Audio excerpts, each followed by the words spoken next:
Episode 11, Spooky Things. Don't scare me. Whoa, Koala Kids! I didn't even recognize you in those Halloween costumes. How cute! I only know it was you because of your furry little ears. Are you going trick-or-treating? Yay! Trick-or-treating is so exciting. I love to be able to dress up, go house to house, get so many surprises, and get enough candy to have to visit the dentist for an entire year. Well, at least it's fun to be able to share it with friends. My favorite part as a kid was when we would finally get home and dump out our buckets and see all the candy we got. Here's the girls I used to nanny a few years ago. Look how much candy Jade got. I love the look on her face. This year I get to go trick-or-treating in my Happy Hollow trick-or-treat playground that I built with Koala Go. And here's a special surprise for all of you Koala Kids out there. You get to play in this playground for free also. All you have to do is go to the link at the end of the video that takes you to my teacher portal, put in an email address, and you can play for free. There's lots of games there that you can play for free. Isn't that exciting? And this playground actually teaches you nouns, adjectives, and verbs, and when you answer the questions, you get prizes. So make sure to go play it. And a quick note to parents, it's 100% safe because unlike some other gaming platforms out there, you can only have one person on the game at a time. So there's no chat rooms, nothing like that. Okay, back to our story. I love all the cute things about Halloween, like this adorable video that I got from Canva. So cute! I love to see all the creative and cute costumes, but what about when things aren't so cute? Sometimes at Halloween, things can be a little bit spooky. They can even be kind of creepy and scary. I don't like being scared. Do you? Did you know, though, that even in my playground, there's something that's a little bit spooky? See that haunted house on the hill? It looks scary, doesn't it? Don't worry, it's not as scary as it looks. But on Halloween and other times of the year, we feel scared sometimes, right? And being scared isn't usually a good feeling. So what do we do when we feel scared? That's what we're going to talk about in this video. What can I do about fear? What can you do about fear? How can you be brave? Fear is like a lion sometimes. It can be so big in you that you can't do anything. But we can tame it down to be like a little kitten. It can get smaller and smaller and smaller inside of us if we do these things. And then we won't be so scared.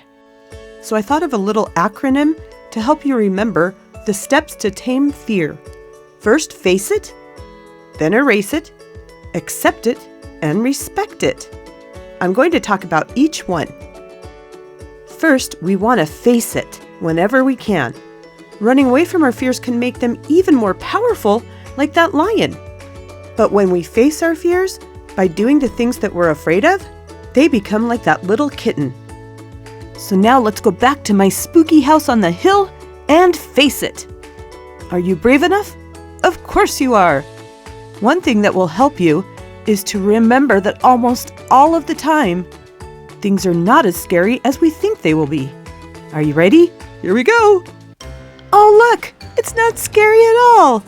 How fun, they're having a party and they're dancing.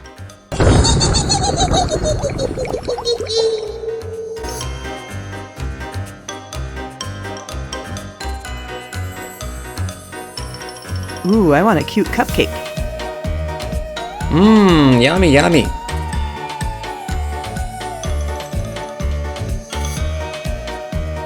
Great job facing it, everyone. Our next step is to erase it. Draw a picture of what you're afraid of, or if you're older, write about it.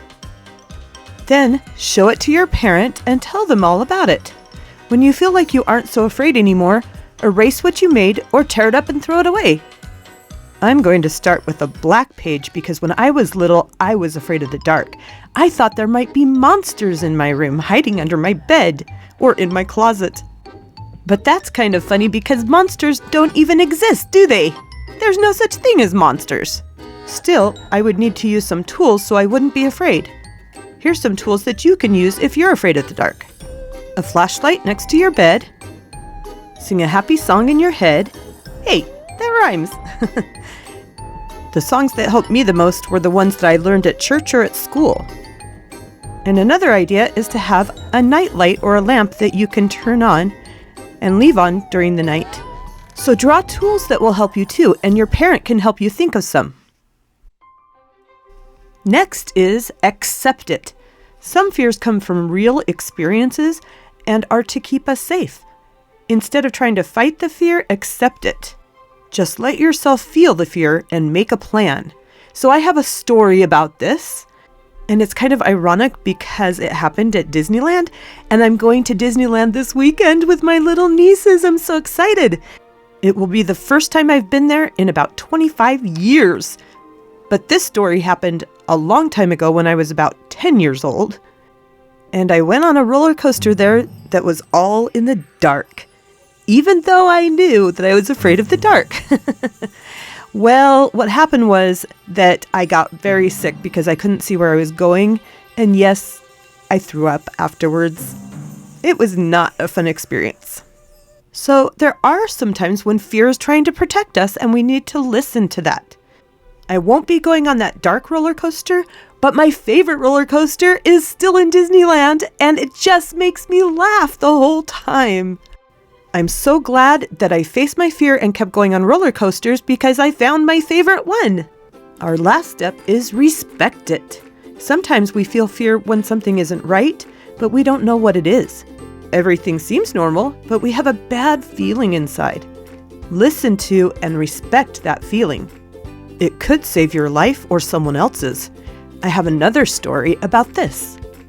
Once upon a time, my brother, my cousins, and I went floating in a raft on the Boise River, which is mostly a very calm river. But yes, you guessed it. We ended up going over a little bit of kind of a waterfall and flipping over. The worst part was that we weren't wearing life jackets except for my cousin Julie because we could only find one. So be smarter than me and make sure you wear a life jacket. Luckily, there was a tree with a branch going way out into the water close by, so I grabbed onto it, but the water was coming over my head constantly, and I felt like I was going to drown.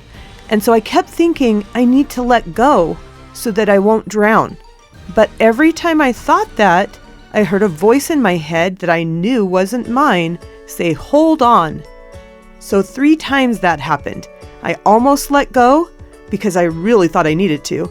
And then I would hear that voice say, "Hold on, hold on, hold on." So I did hold on, luckily. And then out of nowhere, literally, 3 men came and climbed into the tree and saved me and saved all of us. Thank you so, so, so much. I don't know who you are, but I wish I could thank you again today because you literally saved my life. When I walked down the path just a little further down the river, there were ginormous rocks all over in it. If I had let go, I would have hit those rocks and I probably would have died. I really do believe that there are angels protecting all of us. So always listen to your heart. So I love all the cute, adorable things about Halloween. And I think everyone should only do cute and adorable and not scary and spooky. But since there are scary things in the world, it's okay because now you know how to face it, erase it, accept it, and respect it. So now you don't have to be so afraid of being afraid. And you can have a wonderful time trick-or-treating. I hope all of you have a wonderful, wonderful, and happy and fun and safe Halloween. Bye, Koala Kids. I'll see you next time on Miss Terry's Playgrounds.